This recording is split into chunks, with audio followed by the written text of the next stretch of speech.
Good morning, welcome to RPS online classes. आज हमारा class 10 का केमिस्ट्री चैप्टर 1 का हम कुछ क्वेश्चंस करेंगे और कुछ डाउट्स आए हैं, उस डाउट्स को हम क्या करेंगे, क्लियर करेंगे। किसी ने मुझे कमेंट किया था कि सर इस चैप्टर का नोट्स ये कर दीजिए। देखो बच्चों, एक चीज याद रखना, जो भी नोट्स होते हैं ना, वो होता है हमारा हम किसी चीज को कितनी आसानी से हम उस चीज को समझ सकते हैं या कितनी आसानी से हम उस चीज को याद रख सकते हैं, उसे हम एज अ पॉइंट क्या करते हैं, कॉपी में लिखते हैं। उसी को एक तरह से नोट्स हम लोग कहते हैं। तो हर इंसान का नोट्स बनाने का अपना अपना तरीका होता है। मैं बस आपको गाइडलाइन देता हूँ कि आप नोट्स बनाओगे कैसे, और उस चीज को फॉलो करते हुए आप जिस तरीके से आप उस चीज को याद रख सकते हो, जिस तरीके से आप उस चीज को आसानी से समझ सकते हो, आप उसे क्या करेंगे, उसे आप लिखेंगे। जैसे कि सपोज कि चैप्टर 1 में नोट्स में आप क्या लिखोगे, नोट्स आप कैसे बनाओगे। तो अगर मैं कहूँ तो सबसे पहले क्या करोगे, केमिकल रिएक्शन लिखोगे, केमिकल रिएक्शंस की डिफिनीशन लिखोगे, उसके 2-3 पॉइंट लिखोगे। जैसे कि केमिकल रिएक्शंस क्या होता है, chemical reactions are reactions in which new substance with new properties are form, ये कहते हैं ना केमिकल रिएक्शंस को। उसके नीचे 1-2 एग्जांपल लिख दोगे। और क्या होता है केमिकल रिएक्शन में, केमिकल रिएक्शन में होता है कि वहां पे किसी भी एटम्स उसके फॉर्म चेंज नहीं होते। ठीक है, वो एटम क्या करते हैं कि एक एटम दूसरे एटम में कन्वर्ट नहीं होता, वो एटम क्या होते हैं, आपस में रीअरेंजमेंट करते हैं। तो क्या बोलोगे, केमिकल रिएक्शंस में क्या होता है, रीअरेंजमेंट ऑफ क्या होता है, एटम होता है। ठीक है, तो ये भी केमिकल रिएक्शंस का क्या है, पॉइंट है। उसके बाद क्या आता है, केमिकल रिएक्शंस में क्या क्या होते हैं, रिएक्टेंट एंड प्रोडक्ट। फिर रिएक्टेंट का डिफिनेशन लिखोगे, प्रोडक्ट का डिफिनेशन लिखोगे। फिर क्या करोगे कि जो आपका कोई भी केमिकल रिएक्शंस लिखे उसमें बता दिए कि ये हमारा रिएक्टेंट है, ये हमारा प्रोडक्ट है। तो ये हो गया नोट्स। तो अगर आप इसी तरीके से, हर किसी के पास अपना बुक्स होता है, हर किसी के पास साइड बुक्स होते हैं, तो वहां से आप मेन पॉइंट जो आपको लगता है कि इस टॉपिक्स में ये पॉइंट इंपॉर्टेंट है, आप उसे एज ए नोट्स के तौर पर अपनी कॉपी में क्या कर सकते हैं, लिख सकते हैं। ठीक है, अगर आपको अभी भी जो मैंने कहा, अगर आपको प्रॉब्लम्स आ रही हैं तो आप मुझे कमेंट बॉक्स में करोगे, नहीं होगा तो मैं धीरे धीरे करके मैं आपको नोट्स भी लिखवा दूंगा। ओके, तो इस चीज का ध्यान रखेंगे। तो हम शुरू करते हैं चैप्टर 1। कुछ क्वेश्चंस हमारे पास आए थे। एक बात और मैं कहता हूँ, कुछ क्वेश्चंस ऐसे होते हैं आपके जो आपके सिलेबस के हिसाब से या आपके टॉपिक्स के हिसाब से इंपॉर्टेंट नहीं होते। वो चीज आप कब पढ़ोगे, हायर क्लासेस से पढ़ोगे। जैसे कि किसी ने क्वेश्चन पूछा था कि सर एक्टिवेशन एनर्जी फिर से बता दीजिए। ये हमारे सिलेबस का टॉपिक नहीं है, पर फिर भी मैं उसे बता देता हूं।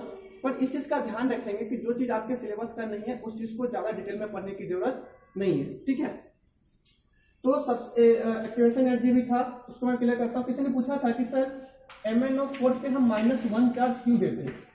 देखिए, जैसे कि अगर हम बात करें तो जैसे हमारा क्लोरीन होता है, ठीक है, क्लोरीन की इलेक्ट्रॉनिक कॉन्फ़िगरेशन 2, 8, 7। तो यहाँ पे क्या है, ये 7 जो है, इसके पास अगर ये एक इलेक्ट्रॉन अगर ये एक्सेप्ट कर लेता है तो इसकी ऑक्टेट क्या हो जाएगी, फिल्ड अप हो जाएगी ना। तो अगर इसकी ऑक्टेट फिल्ड अप हो जाएगी तो ये क्या करेगा, ये स्टेबल हो जाएगा ना, इनर्ट गैस कॉन्फ़िगरेशन हो जाएगा ना। इसका मतलब कि इसकी ये क्या करेगा, एक इलेक्ट्रॉन लेगा ना, इलेक्ट्रॉन गेन एंथैल्पी ना, सॉरी एक इलेक्ट्रॉन लेगा ना, तो एक इलेक्ट्रॉन लेने का मतलब है कि इसके ऊपर कैसा चार्ज आएगा, -1। उसी तरीके से जो MnO4 है, ये MnO4 बनता ये जो है इसके आगे में लगा हुआ है के मतलब होता है पोटेशियम। तो ये कंपाउंड आप लोग पढ़े होंगे, पोटेशियम पर मैग्नेट। ठीक है, ये होता है कंपाउंड का नाम। तो पोटेशियम पर मैग्नेट को अगर हम इससे अगर हम के को अगर हम हटाएंगे तो हम क्या लिखते हैं, MnO4- लिखते हैं। ठीक है, इस चीज को आप याद रखोगे कि यहाँ पे MnO4- कहने का मतलब क्या है। ठीक है, कि अगर ये अपना ऑक्टेट अगर MnO4 पूरा करना चाहेगा तो इससे किसकी जरूरत पड़ेगी, के की, क्योंकि ये अगर प्लस दे देगा, वो अगर माइनस दे देगा, तो दोनों क्या हो जाएंगे, अपनी कॉन्फ़िगरेशन पूरा कर लेंगे, स्टेबल कंपाउंड फॉर्म कर देंगे। ठीक है, तो इसीलिए हम MnO4 पर माइनस लिखते हैं, because MnO4 is derived from KMnO4, potassium permanganate से हमने क्या किया है, K+ को रिमूव किया है। ठीक है, तो इस चीज का आप क्या करोगे, ध्यान रखोगे। दूसरा क्वेश्चन किसी ने पूछा था कि सर जो हमारा चार्ज होता है, किसी भी कंपाउंड पे जो हम चार्ज देते हैं, तो वो जो चार्ज है वो कहां से आता है। तो वो इसके लिए मैंने तुम लोग को बताया भी था ऑक्सीडेशन स्टेट के बारे में। ठीक है, कैसे निकालते हैं, उसके लिए क्या हमें ध्यान रखने की जरूरत है, ये चीज मैंने ऑक्सीडेशन स्टेट वाली वीडियो में बताया था।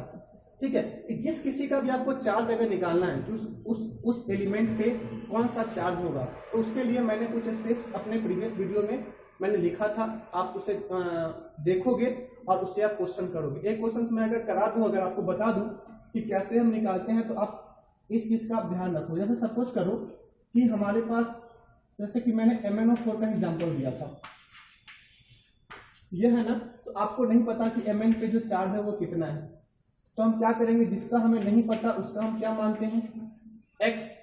फिर क्या करेंगे, ऐड जो भी एलिमेंट इस किसी भी कंपाउंड में प्रेजेंट है सबका हम क्या लेते हैं, अलग अलग एलिमेंट का हम क्या करते हैं, ऑक्सीडेशन स्टेट लेते हैं या फिर चार्ज लेते हैं। ठीक है, तो जिसका हमें निकालना है उसका हमने x ले लिया।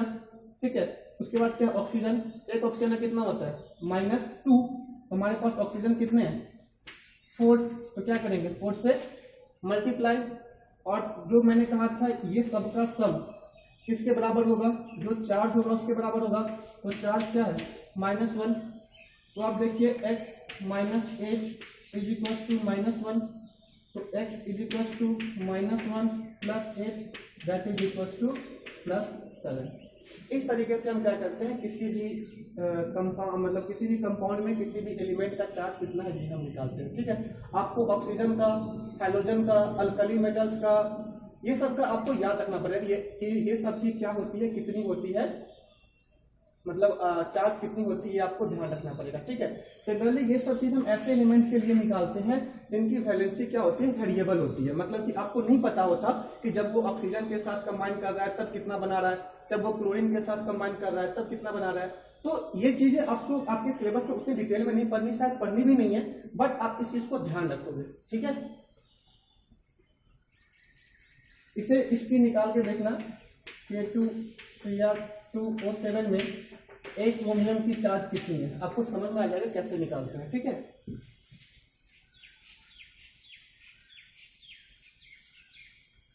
नेक्स्ट जो टॉपिक था वो था हमारा प्रेसिपिटेशन रिएक्शन। ठीक है,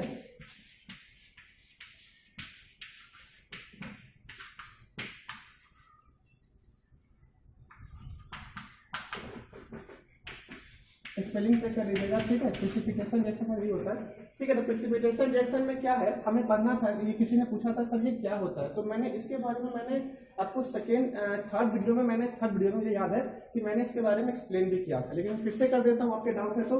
प्रेसिपिटेशन रिएक्शन होता है कि ये एक तरह का डबल डिस्प्लेसमेंट रिएक्शन, या फिर हम ये कहेंगे कि जो भी डबल डिस्प्लेसमेंट रिएक्शन होता है उसे हम प्रेसिपिटेशन रिएक्शन कह सकते हैं।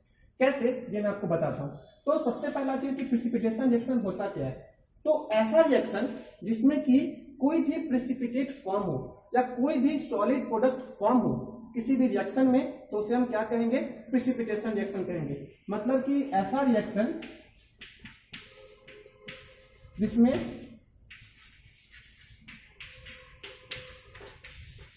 प्रेसिपिटेट या फिर इसको हम प्रेसिपिटेट को क्या कहते हैं, सॉलिड प्रोडक्ट। ठीक है, मतलब ऐसा रिएक्शन जहां पे कि कोई भी प्रेसिपिटेट फॉर्म हो किसी भी रिएक्शन में, जहां पे कि सॉलिड प्रोडक्ट फॉर्म हो, उसे हम क्या कहते हैं, प्रेसिपिटेशन रिएक्शन कहते हैं। या फिर इसका एक और डेफिनेशन आप कह सकते हो कि ऐसा रिएक्शन जहां पे कि टू सॉल्युबल सॉल्ट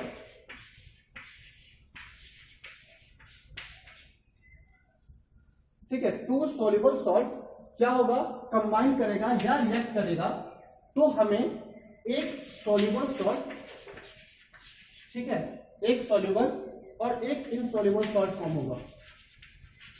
ठीक है, एक सॉल्युबल और एक इनसॉल्युबल सॉल्ट फॉर्म होगा। इसी इनसॉल्युबल सॉल्ट ये कैसा होगा, सॉलिड होगा ना, और जो सॉल्युबल होता है उसे हम क्या कहते हैं, एक्वस ना।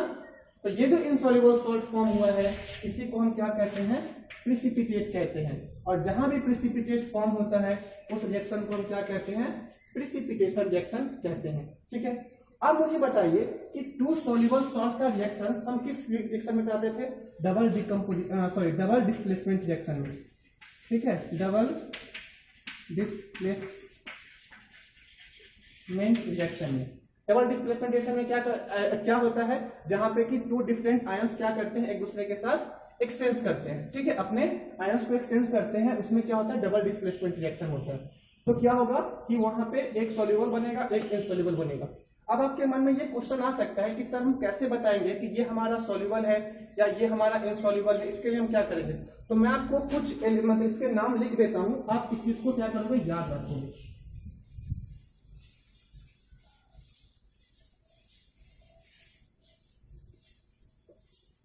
जैसे कि जो भी नाइट्राइट का सॉल्ट होता है NO3 माइनस, जो भी नाइट्राइट का सॉल्ट होता है वो सारा का सारा क्या होता है, सॉल्युबल होता है।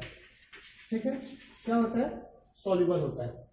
जो भी क्लोरीन होगा Cl माइनस, याद रखेंगे, जो भी क्लोरीन होगा वो भी सारा का सारा सॉल्युबल होता है, एक्सेप्ट ये भी क्या होगा, क्लोरीन का सॉल्ट भी क्या होता है, सॉल्युबल होता है, एक्सेप्ट किसके किसके केस में सॉल्युबल नहीं होगा। तो याद रखेंगे, अगर हमारा सिल्वर है या फिर Pb है, ठीक है, अगर आपने आपका जो कंपाउंड फॉर्म किया है आपने, उसमें अगर Ag है और Pb है तो हम कहेंगे कि वो सॉल्युबल नहीं होगा। ठीक है, और भी होते हैं लेकिन आपके सिलेबस के हिसाब से बस ये दो कंपाउंड आपको याद रखने। ठीक है, Ag2+ भी होता है, ये भी होता है Ag2+। ठीक है, ये भी याद रखेंगे, बट आपके सिलेबस में बस यही दोनों है, इस दोनों को आप याद रखेंगे। ठीक है, नेक्स्ट आता है आयोडीन। आयोडीन भी क्या होगा, सॉल्युबल होता है। ठीक है, आयोडीन भी सॉल्युबल होगा एक्सेप्ट किसके केस में, यही दोनों। ठीक है, Ag+ और Pb2+, ये दोनों याद रखेंगे। नेक्स्ट आता है सल्फेट, SO4 2-। अब इसमें क्या होगा, इसमें याद रखेंगे इस सल्फेट वाले में आपका क्या होता है, ये भी होता है सॉल्युबल, लेकिन इसमें याद रखेंगे कि आपका बेरियम एक एक्स्ट्रा ऐड कर लेंगे और बाकी Ag2+, Pb2+, ये सब याद रखेंगे। ठीक है, उसके बाद नेक्स्ट आता है आपका CO4 3-, CO3 2- और OH-। याद रखेंगे ये तीनों सॉल्ट जो होता है वो होता है इनसॉल्युबल। ठीक है, एक्सेप्ट अब इसमें भी क्या होता है, कुछ सॉल्ट मतलब ये भी आपका PO4 CO3 OH- जो है ये सॉल्ट जनरली इनसॉल्युबल होंगे, जिसका भी होगा, लेकिन एक्सेप्ट किसका किसका सॉल्युबल होता है, ये तीनों सॉल्ट में देखेंगे तो जितने भी 1A ग्रुप है, जितने भी 1A ग्रुप है वो इसके केस में और इसके केस में। ठीक है, 1A मतलब जो आपका अल्कली मेटल्स है, ठीक है, जिसकी वैलेंसी 1 है, तो उसका ये वाला और ये वाला क्या होगा, सॉल्युबल होगा। ठीक है, 1A वाला इसमें क्या होगा, ये क्या देखेंगे, इसका सब इस तीनों का, ये तीनों इनसॉल्युबल सॉल्ट्स हैं। अभी तक हमने पढ़ा ये सब सॉल्युबल सॉल्ट्स हैं। ठीक है, ये सब क्या है, सॉल्युबल है, एक्सेप्ट ये सब क्या है, इनसॉल्युबल। ठीक है, ठीक है, इसका आप स्क्रीनशॉट ले लेना, आप इसको याद रखना। ठीक है, इसका मैं और अच्छे से लिख देता हूँ, इसको बैकअप करके। ये तीनों सॉल्ट होते हैं इनसॉल्युबल,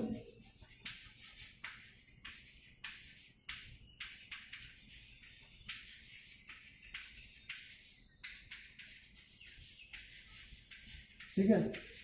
इस तीनों का सॉल्युबल क्या क्या होगा, ठीक है, ये सब था सॉल्युबल लेकिन इनसॉल्युबल वो था, इसमें ये सब इनसॉल्युबल, सारे सॉल्ट इनसॉल्युबल, लेकिन सॉल्युबल क्या क्या होंगे।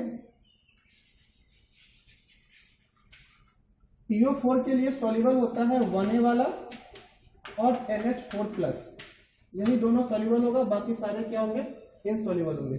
CO3 2- के लिए भी 1A वाला और NH4+ वाला। ठीक है, OH के लिए याद रखेंगे 1A 2A, कैल्शियम, बेरियम। ठीक है, इसके लिए ये सभी हाइड्रोक्साइड का इनसॉल्युबल होता है, लेकिन सॉल्युबल इसमें क्या क्या होगा, 1A 2A, कैल्शियम, बेरियम। ठीक है, और सोडियम का सॉल्ट तो आपको पता ही है क्या होता है, सॉल्युबल होता है। यहां पे एक चीज याद रखेंगे कि ये तो हो गए एक, मतलब आप इसे कहेंगे कि अप्रोक्सीमेटली आपके पास आइडिया हो गया कि अगर आपके मतलब रिएक्शंस में अगर ये सब सॉल्ट अगर आपके पास हैं तो आप क्या कहेंगे कि ये चीज क्या हमारे रिएक्शन में क्या है, सॉल्युबल। जैसे कि मैं एक एग्जांपल लिखता हूं, जैसे कि हमारे पास है SO4 Na2SO4 प्लस BaCl2। अब देखिए क्लोरीन पे जाइए, मैंने तो रब कर दिया है, लेकिन मैंने लिखा था ये वाला जो हमारा था क्लोरीन था, ठीक है। क्लोरीन में सिर्फ Ag का और Pb का सॉल्ट इनसॉल्युबल होता है, बाकी सारा सॉल्युबल होता है। तो क्लोरीन बेरियम क्या होगा, सॉल्युबल होगा ना। और Na का सारा सॉल्ट मैंने भी लिखा था, Na का सारा सॉल्ट क्या होता है, सॉल्युबल होता है Na का।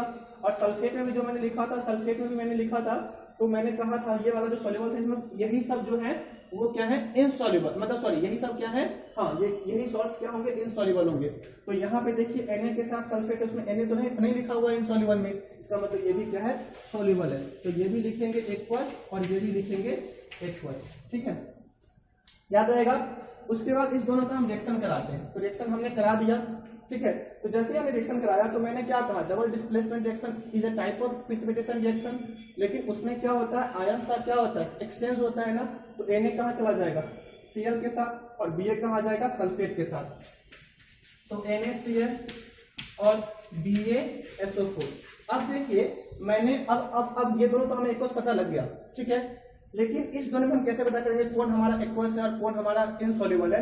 तो देखिए मैंने कहा था Na का सारा सॉल्ट सॉल्युबल होता है, या फिर क्लोरीन का जो सॉल्ट है उसमें जो इनसॉल्युबल उसमें सिर्फ मैंने Ag और Pb लिख रखा है, इसका मतलब ये सॉल्ट कैसा होगा, एक्वस होगा। अब देखिए सल्फेट वाले में मैंने लिखा था Ba2 प्लस जो होता है वो इनसॉल्युबल होता है, इसका मतलब ये वाला सॉल्ट क्या होगा, सॉलिड होगा। और यही सॉलिड क्या कहलाएगा, प्रेसिपिटेट कहलाएगा। और ये अगर प्रेसिपिटेट है इसका मतलब इस रिएक्शन को हम क्या कहेंगे, प्रेसिपिटेशन रिएक्शन कहेंगे, ठीक है। होप कि आपको ये चीज समझ में आई होगी। मैं इसका एक और एग्जांपल और कराता हूं।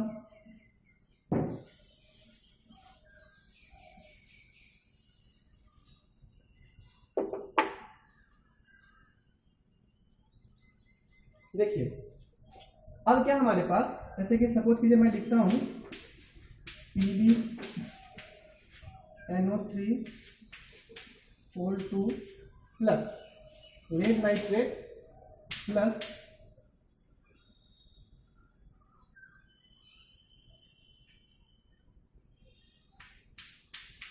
NaCl, सपोज कीजिए। अब देखिए मैंने कहा था नाइट्रेट का सारा सॉल्ट सॉल्युबल होता, तो ये क्या होगा, एक्वस NaCl। मैंने कहा था कि जो भी आपका सोडियम का सॉल्ट होता है वो भी क्या होता है, सॉल्युबल, तो ये भी क्या कहलाएगा, एक्वस, ठीक है। अब एरो देंगे, ठीक है। अब मैंने कहा था यहाँ पे क्या होगा, आयंस का एक्सचेंज होगा ना, तो आयंस का एक्सचेंज Pb कहाँ चला जाएगा, Cl के साथ। और मैंने कहा था क्लोरीन का सारा सॉल्ट सॉल्युबल होता है एक्सेप्ट Ag और Pb, तो यहाँ पे जो बनेगा यहाँ पे जो बनेगा PbCl2, ये क्या होगा, सॉलिड, क्योंकि Pb का जो सॉल्ट होता है क्लोरीन के साथ वो क्या होता है, इनसॉल्युबल होता है। और प्लस क्या बनेगा, NaNO3। और मैंने कहा था नाइट्रेट का जो भी सॉल्ट होता है वो क्या होता है, सॉल्युबल होता है, और सोडियम का भी सॉल्ट सॉल्युबल होता है, तो ये क्या कहलाएगा, एक्वस, ठीक है। इस तरीके से हम क्या करते हैं, चीजों को एनालाइज करते हैं, चीजों को हम क्या करते हैं, लिखते हैं, ठीक है। तो ये सब चीजों को आप ध्यान रखोगे। मैं इसे रब करता हूँ, एक एग्जांपल और कराता हूँ, फिर हम क्या करेंगे, आगे चलेंगे, ठीक है।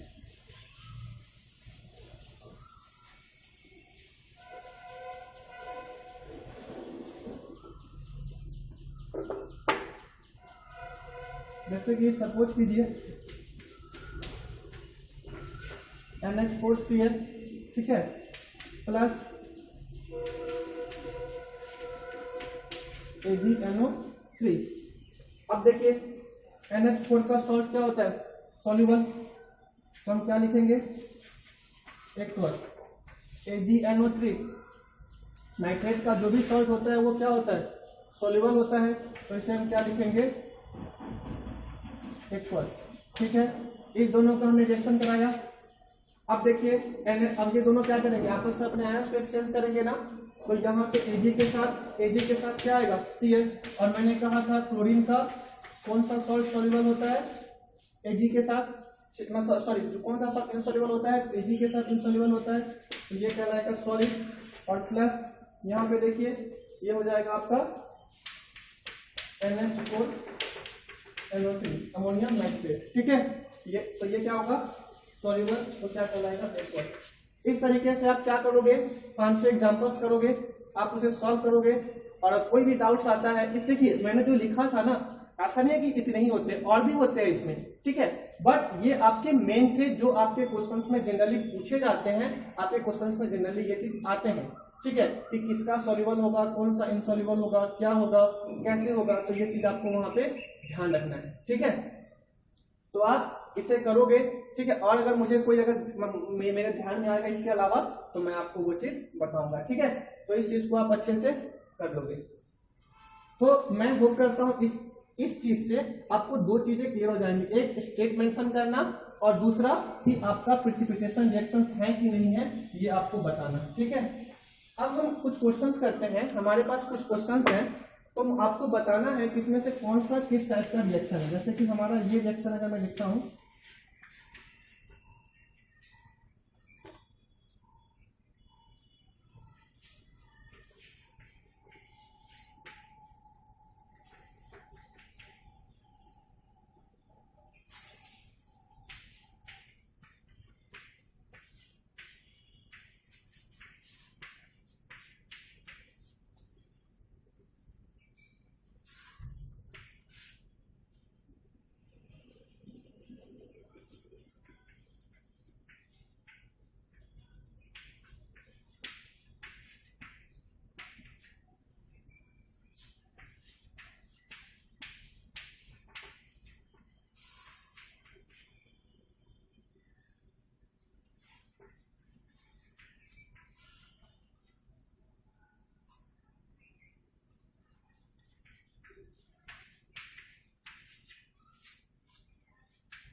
देखिए आपको बताना है कि इसमें किस टाइप का रिएक्शन कौन सा है। देखिए यहाँ पे कितने कंपाउंड है, एक कंपाउंड, और ब्रेकडाउन हो रहे हैं किसमें, एक से ज्यादा, दो या फिर दो से ज्यादा।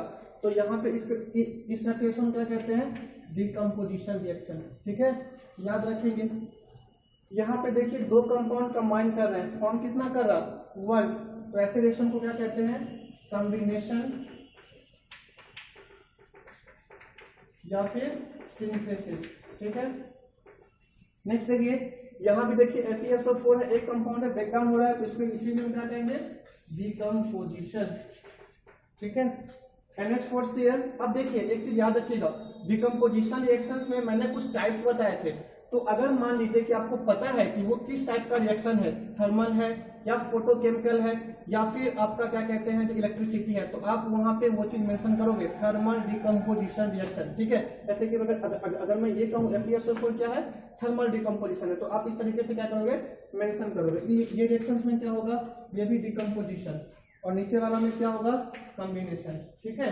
तो इस तरीके से आप क्या करोगे, टाइप्स ऑफ रिएक्शन अगर पूछता है आपसे तो वहां पे वो चीज मेंशन करोगे। अब अगर बात आती है, सपोज कीजिए आपके पास ऐसा रिएक्शन जहां पे डबल डिस्प्लेसमेंट भी है, प्रेसिपिटेशन भी है, तो आप क्या लिखोगे, याद रखोगे ऐसे रिएक्शन में लिखोगे प्रेसिपिटेशन रिएक्शन, ज्यादा प्रेफरेबल होता है डबल डिस्प्लेसमेंट से, ठीक है, याद रखोगे। तो ये कुछ क्वेश्चंस हो गए जो आपको इस टाइप के क्वेश्चन आपसे पूछता है कि किस टाइप का रिएक्शन है, क्या है, तो आप उसे बता दोगे, ठीक है।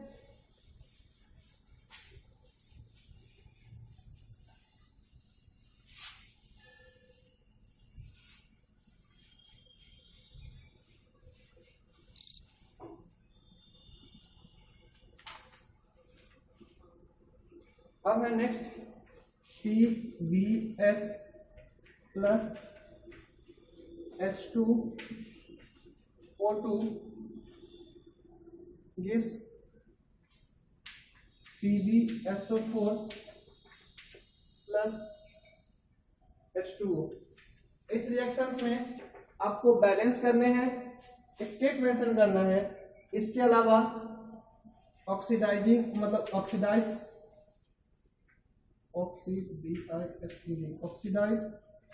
रिड्यूस्ड ऑक्सीडाइजिंग एजेंट,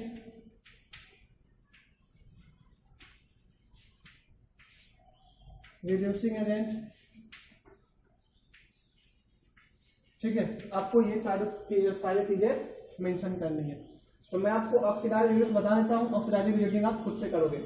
देखो ये PbS है, यहाँ पे क्या है सल्फर, ठीक है, और इस PbSO4 में देखो, और यहाँ पे H2O2 देखो, तो यहाँ पे हाइड्रोजन के साथ मतलब इस H2 मतलब इस हाइड्रोजन के साथ कितने ऑक्सीजन थे, 2, यहाँ पे कितने ऑक्सीजन है, 1, तो रिमूवल ऑफ क्या हुआ है ऑक्सीजन, तो इसे हम क्या कहेंगे रिडक्शन। इसका क्या होगा,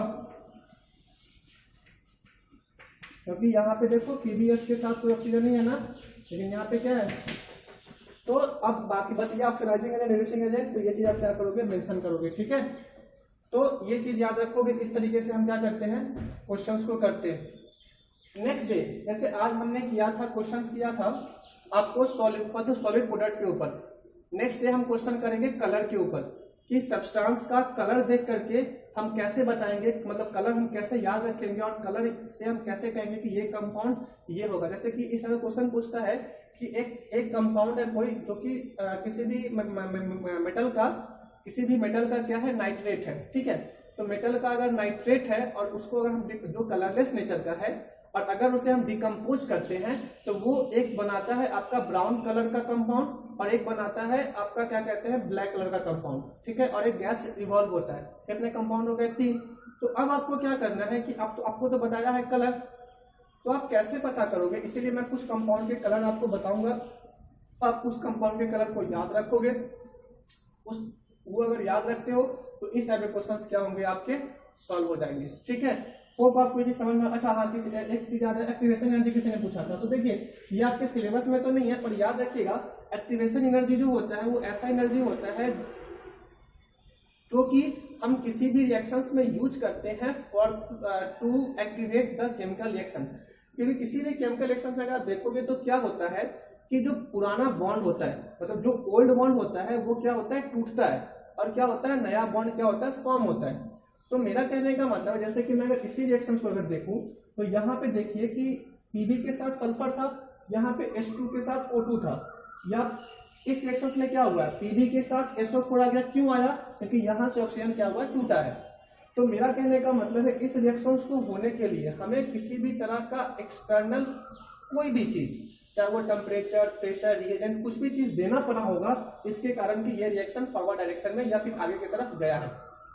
तो यही चीज होने के लिए जो एनर्जी हमें देनी पड़ती है उसे हम कहते हैं एक्टिवेशन एनर्जी, या फिर कहते हैं कि मतलब किसी भी कंपाउंड को एक्टिवेट करने के लिए जो एनर्जी हम देते हैं उसे हम क्या कहते हैं एक्टिवेशन एनर्जी कहते हैं। जो भी कैटलिस्ट होता है तो वो क्या करता है रिएक्शन को, मतलब उसकी एक्टिवेशन एनर्जी को कम कर देता है। कम करने का मतलब कि उसे और जल्दी या और फास्ट क्या करेगा आगे की तरफ ले जाएगा, ठीक है। तो याद रखिएगा कोई भी कैटलिस्ट जो होगा वो क्या करता है उसको रिएक्शंस को और भी फास्टर कर देता है, उसकी एक्टिवेशन एनर्जी को और क्या कर देता है कम कर देता है। तो क्या होता है activation energy, the energy which is required for the reaction to activate या to go to the forward direction, ठीक है, याद रहेगा। तो वो आपको सारी चीजें समझ में आई होगी। कोई भी चीज में अगर आपको डाउट हो या कोई ऐसा चीज लगता हो कि आपको ये चीजें नहीं समझ में आई है, आप कमेंट बॉक्स में कमेंट करना और इस चीज को अच्छे से पढ़ाई करना, ठीक है। हम नेक्स्ट डे और सारा क्वेश्चन करेंगे। थैंक यू, ख्याल रखना अपना।